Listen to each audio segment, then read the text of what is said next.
Well, let's turn to our top subject today. The top-ranked men's basketball team in Africa, the Tigers of Nigeria, qualified unbeaten at the recent AfroBasket qualifiers in Monastir, Tunisia. But while the Tigers have been the dominant force in Africa, there is one big concern. The squad is aging. CGTN's Deji Badmus finds out whether this could spell an end to their reign. It's a wonderful time for the Nigerian male basketball team, the Tigers. It's the #1 ranked team on the continent on the FIBA ranking.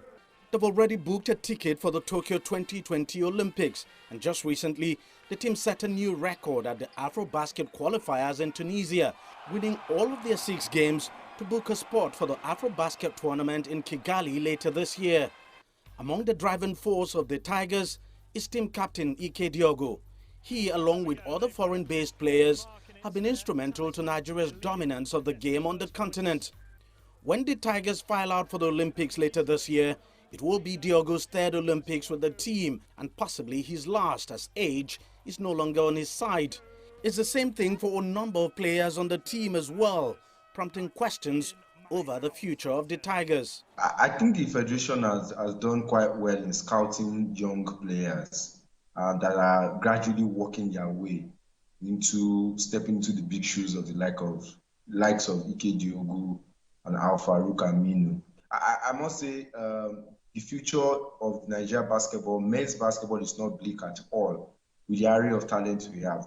If you look at the qualifiers on the continent of Africa, you will see that we've been able to introduce new guys, young guys that are coming up. They are growing through the ranks, and it's looking like a well-oiled succession plan. And the fact that the last NBA drafts, we had about 6 to 7 Nigerians who were drafted. I think with those talents, there will be a good replacement for those who will be leaving. While Nigeria may not be short of basketball talents, homegrown talents are becoming scarce. The Tigers is virtually composed of foreign-based players, with home-based players hardly having a look in. If we can't be deceiving ourselves to think that we will end not having players from Europe, America come to play basketball for Nigeria, because we have massive talents scattered around the globe.